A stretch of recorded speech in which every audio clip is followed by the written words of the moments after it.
ایک بڑا کامیاب آپ کا تجربہ، بلکہ میں کہوں گا کہ ایک ایونٹ جو کہ پاکستان میں آپ اوورسیز پاکستانیوں کے اس مطالبات کو بھی لے کر آئے جو ان کا درینہ مسائل ہیں، دوسرا پاکستان کی انویسٹمنٹ اور پاکستان کے ساتھ ان کے دل کی دھڑکنیں جو چلتی ہیں اس کے حوالے سے کیسے دیکھتے ہیں اس کوشش کو آپ؟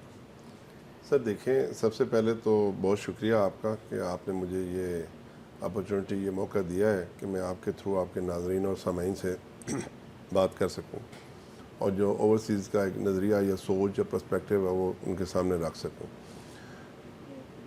جو یہ کنونشن ہے اٹ واز مچ نیڈڈ. آپ یہ دیکھیں نا، جو اوورسیز ایک سوشل میڈیا کے ذریعے، ایک ففتھ جنریشن وار کے ذریعے جس طریقے سے کہا جاتا تھا کہ اوورسیز تو پاکستان کے ساتھ نہیں ہے اور پاکستان کی حکومت کے ساتھ نہیں ہے، ریاست کے ساتھ نہیں ہے، تو الحمدللہ اس سے یہ میتھ تو ٹوٹی ہے کہ جو اوورسیز ہیں وہ صرف اور صرف اپنے ملک کے ساتھ ہے، اپنی ریاست کے ساتھ ہے، کسی اور کے ساتھ نہیں ہے. کوئی سیاست نہیں، کوئی اس کے اندر جسے کہہ سکتے ہیں نا کہ دوسرا کوئی ایلیمنٹ نہیں، ان کا دل پاکستان کے ساتھ دھڑکتا ہے. بالکل سر، کوئی شک نہیں اس میں. ملک ہے تو سب کچھ ہے. ملک پہ کسی طرح کا کوئی کمپرومائز نہیں ہے. پاکستان ہماری آن، پاکستان ہماری شان، پاکستان ہماری جان. پہلے پاکستان پھر کچھ اور. تو آپ یہ سمجھتے ہیں کہ اس وقت جو حکومت اور پاکستان کی معیشت کا جو ایک پہیہ رکا ہوا تھا اس کو چلانے میں اوورسیز اپنا کردار ادا کریں گے؟ ہم نے مارچ میں جو ریمیٹنسز دیکھی ہیں ریمارکیبل تھیں. آپ یہ دیکھیں کہ اوورسیز جو ہیں وہ اپنا کردار ادا کر رہے ہیں. ابھی آپ خود کہہ رہے ہیں جو مارچ کی ریمیٹنس تھیں وہ 4.1 بلین ریکارڈ ہائی ریمیٹنس تھیں. اور میں سمجھتا ہوں کہ اگر اس طریقے سے آپ توجہ دیں گے کہ اوورسیز کیسے انہانس کریں ہم اس مل کے ان ریمیٹنس کو، تو اس کے لیے 3 چیزیں بڑے امپورٹنٹ ہیں.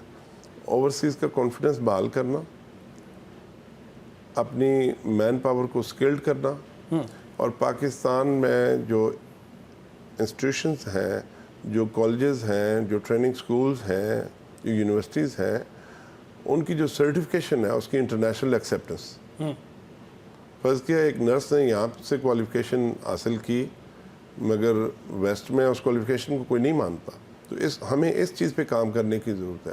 ہم آج پلان کریں گے، پروگرام بنائیں گے کہ اگلے 5 سال میں کیسے ہم پاکستان میں جو ریمیٹنس آ رہی ہیں اوورسیز سے اس کو 60 بلین کرنا ہے، تو کیا اقدام کیے جائیں اس کے لیے.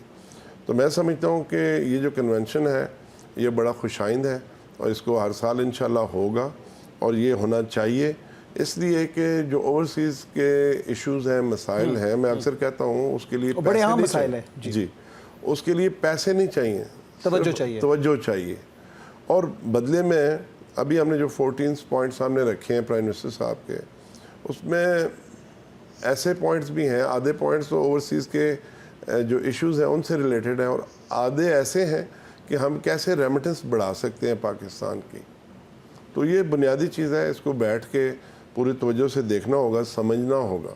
تو پھر انشاءاللہ میں سمجھتا ہوں کہ اس وقت حکومت فوکس ہے جو اوورسیز کے ایشوز ہیں، جو مسائل ہیں، ان پہ پوری توجہ سے دیکھ رہی ہے اور کوشش ہے حکومت کی کہ جو اوورسیز کے مسائل ہیں وہ حل ہوں. آپ نے دیکھا کہ پرائم منسٹر کی بھی ذاتی توجہ ہے. آپ سب سے پہلے یہی ایون آرمی چیف کی ذاتی توجہ ہم نے دیکھی. آرمی چیف تو بہت زیادہ فوکس ہیں اور بہت زیادہ آپ نے دیکھا ہے ڈٹرمن ہے کہ اوورسیز. سر دیکھیں، وہ اویئر ہیں پرائم منسٹر بھی اور آرمی چیف بھی کہ اوورسیز کی کیا کنٹریبیوشن ہے اور ان کی امپورٹنس کیا ہے.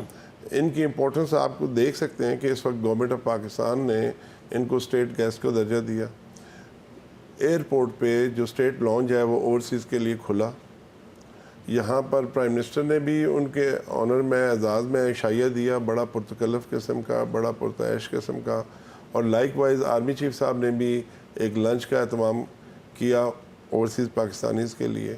اور خود دونوں پرائم منسٹر صاحب نے بھی، آنریبل پرائم منسٹر نے بھی اور آنریبل آرمی چیف بھی جو ہیں، دونوں نے کتنے گھنٹے گزارے اور ساری بات چیت کو دلچسپی سے سنا. تو اسی سے ثابت ہوتا ہے کہ ان کو ان کی امپورٹنس کا بھی ادراک ہے، ایکنالج کرتے ہیں وہ اس کو، اور ان کے مسائل سے بھی بخوبی آگاہ بھی ہیں اور ان کے حل کی طرف بھی ان کی سوچ ہے. صرف یہ ہے کہ کئی چیزیں مجبوری ہے اس وقت، جیسے کہ پرائم منسٹر صاحب نے فرمایا بھی ہے کہ ہم IMF پروگرام میں ہیں، بہت ساری چیزوں پہ دل چاہتا ہے، پر اس وقت ایک کنفائنڈ ہے، سر مشکلات ہیں. کیا ایسی وجہ ہوگی سوائے اس کے کہ ہم پاکستانی ہیں کہ لوگ پاکستان میں انویسٹ کریں، اوورسیز پاکستانی، کوئی اپرچونٹیز، کوئی ریلیف؟ آپ نے جیسے وزیر اعظم کا کہا، انہوں نے کہا جی کچھ ہمیں IMF کی کنڈیشنز کا مسئلہ بھی درکار ہے. آپ سمجھتے ہیں کہ ہمارے لیے کوئی OPF یا جو ہمارے اوورسیز پاکستانی ہیں ان کے لیے کوئی ایسا ایکسکلوسیو پیکج ملے گا؟ دیکھیں جی، وہاں پر کچھ چیزیں پرائم منسٹر صاحب نے اناؤنس کی ہیں اور ان پہ پہلے سے کام ہو چکا تھا جو انہوں نے اناؤنس کیا ہے. وہی اناؤنس کیا ہے جو آپ دیکھیں گے کہ جو لوگوں کو ملے گا. فار ایگزامپل انہوں نے کورٹس کی بات کی، یہ قانون بن چکا ہے، اور special courts for overseas Pakistanis. اس کے بعد اوورسیز پاکستانیز کو سول کورٹس میں جانے کی ضرورت نہیں ہے. ان کی پراپرٹی کے مقدمات ڈسٹرکٹ کورٹ سنیں گی جو اسپیشل کورٹ ہے، اور 90 دن کے اندر اس کا فیصلہ کرے گی. اور اگر اپیل میں جانا ہوگا تو ہائی کورٹ میں اپیل ہے، اگین 90 دن میں ہائی کورٹ بھی فیصلہ کرے گی.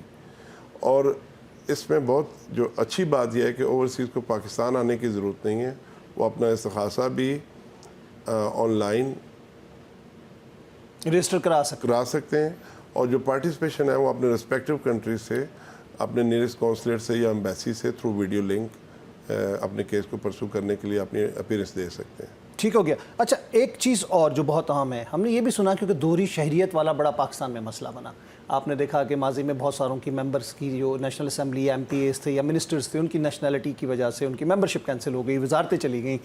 اس میں بھی کوئی وعدہ کیا گیا ہے کہ مخصوص نشستیں رکھنے کی بات کی جا رہی ہے؟ دیکھیں سر، جو ہم نے 14 پوائنٹ پرائم منسٹر صاحب کے سامنے رکھے تھے، اس میں سب سے پہلا پوائنٹ ہی یہ تھا کہ ہمیں پولیٹیکل ریپرزنٹیشن دی جائے، اونرشپ ڈیولپ کرنے کے لیے. ٹھیک ہے.